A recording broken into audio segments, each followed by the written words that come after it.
नमस्कार दोस्तों। आज हम बात करेंगे जीएसटी की कुछ इम्पोर्टेंट अपडेट्स के बारे में। गवर्नमेंट ने रिसेंटली 5 मई को कुछ नोटिफिकेशंस इशू किए हैं जिसमें वो लोगों ने जीएसटी के लिए बहुत सारे रिलीफ्स और प्रोवाइड किए हैं। हम लोग बात करेंगे क्या क्या है। सबसे पहले हम नोटिफिकेशन नंबर 38 2020 सेंट्रल टैक्स के बारे में बात करेंगे। इसमें जो कॉरपोरेट असेसेस जिनको पहले रिटर्न फाइल करना है लेकिन उनको 3B GSTR 3B फाइल करने के लिए डीएससी कंपलसरी थी, अब वो लोग ईवीसी के थ्रू भी रिटर्न फाइल कर सकते हैं। ये फैसिलिटी गवर्नमेंट ने ऑलरेडी इशू कर दी है, ये स्टार्ट हो गया है पोर्टल पे, लेकिन उसका नोटिफिकेशन ऑफिशियल रिलीज़ कर दिया। लिखा है provided further that a registered person registered under the provisions of the companies act shall during the period from 21st day of April to 30th day of June also be allowed to furnish the return under section 39 in form GSR 3B verified through EVC। Notification में clearly लिखा हुआ है आपको सिर्फ और सिर्फ GSR 3B ही EVC से file करने दिया जाएगा। आपका GSR 1 अभी भी आप DSC से ही फाइल कर सकते हो, आपका 3B आप EVC से फाइल कर सकते हो। और ये जो रिलैक्सेशन है वो भी लाइफ टाइम नहीं है, ये 21 अप्रैल 2020 से लेके 30 जून 2020 तक ही अलाउड है। अनटिल एनी फर्दर एक्सटेंशन और फर्दर डिले, अगर वो लोग 30 जून के बाद भी नोटिफिकेशन इशू करके आपको अलाउ करते हैं तो ही आप कर सकते हो, अदरवाइज़ आप 30 जून तक कर सकते हो। ये हुआ नोटिफिकेशन नंबर 38 2020 सेंट्रल टैक्स के बारे में। इतना लिखा हुआ है कि आप ईवीसी से भी फाइल कर सकते हो।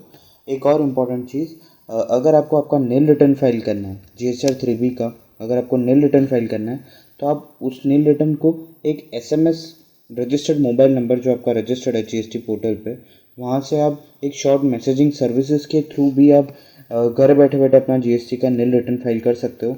वो फैसिलिटी भी ये लोग ओपन करने वाले हैं। आपको सिर्फ एक आपका OTP जो आएगा वो आपको सबमिट करना है और आपका नील रिटर्न फाइल हो जाएगा without logging to your GST portal। So notification number 38 में दो चीज़ थी। अब हम आगे बात करते हैं नोटिफिकेशन नंबर 40।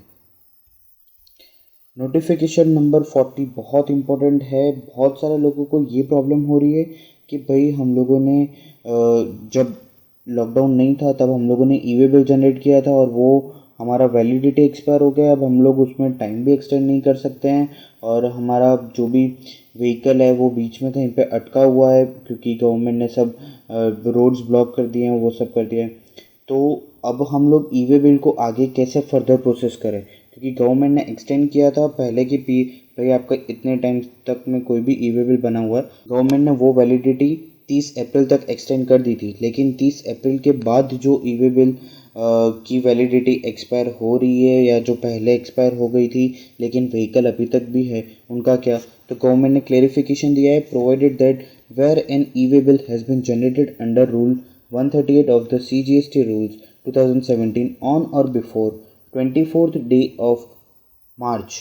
अगर आपका 24 मार्च 2020 से पहले आपने ई-वे बिल जनरेट किया है और उसकी वैलिडिटी आपकी एक्सपायर हो रही है 20 मार्च 2020 से लेके 15 अप्रैल 2020 तक, तो आपकी वो पूरी वैलिडिटी को ये लोग एक्सटेंड करके 31st डे ऑफ मई 2020 तक मानेंगे। यानी आपका कोई भी ई-वे बिल की वैलिडिटी 20 मार्च 2020 से लेके 15 अप्रैल 2020 तक में एक्सपायर हो रही है, जो आपने 24 मार्च से पहले जनरेट किया था, तो वो सब की वैलिडिटी एक्सटेंड होके 31 मई 2020 तक हो गई है।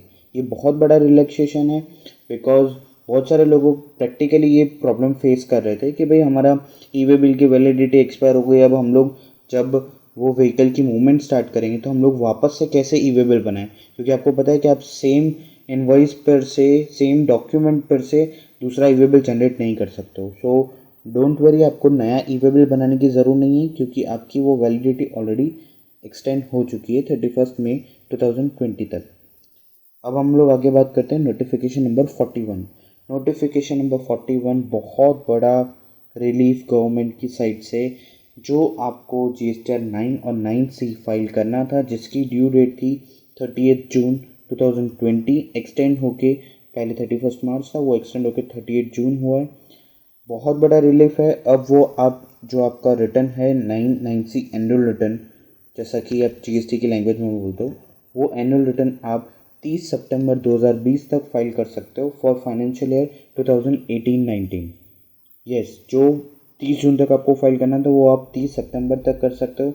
गवर्नमेंट भी समझ रही है, जो आपके पास लोड आने वाला है जून के आसपास, सारी ड्यू डेट्स आपको जितनी भी एक्सटेंड होके मंथली रिटर्न्स का जून हो रहा है, तो फिर आप ऑब्वियसली नहीं कर पाओगे handle.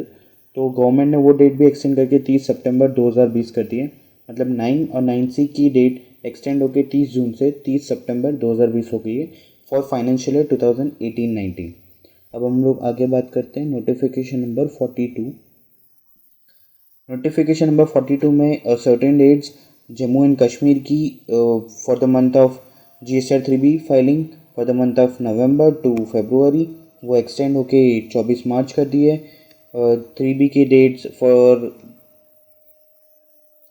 Dates for Ladakh for November to December वो एक्सटेंड करके 24 मार्च कर दी है। और 3B की dates January to March for Ladakh वो एक्सटेंड होके 20 मई कर दी है। ये डिटेल्स थी नोटिफिकेशन नंबर 42। सो अगर हम लोग पूरे चीज़ को समराइज़ करें तो इम्पोर्टेंट अपडेट्स ये है कि भाई हमारा जो 3B था वो आप कंपनी वाले हो तो आप उसको EVC के थ्रू भी आप जनरेट कर सकते हो। आप अगर आपका 3B आपको घर बैठे मैसेजिंग सर्विस से फाइल करना है तो भी आप नील रिटर्न फाइल कर सकते हो। फिर नेक्स्ट चीज़ है, जो आपका EV बिल की वैलिडिटी थी वो एक्सटेंड हो गई है। थर्ड चीज़ है, जो आपका एनुअल रिटर्न फाइल करना था उसकी डेट एक्सटेंड होके 30 सितंबर 2020 कर दी गई है। और फोर्थ चीज़, जो जम्मू एंड कश्मीर और लद्दाख के लिए various due dates GSR 3B की थी वो एक्सटेंड हो गई। Thank you. Please subscribe to Indian tech Guruji on YouTube.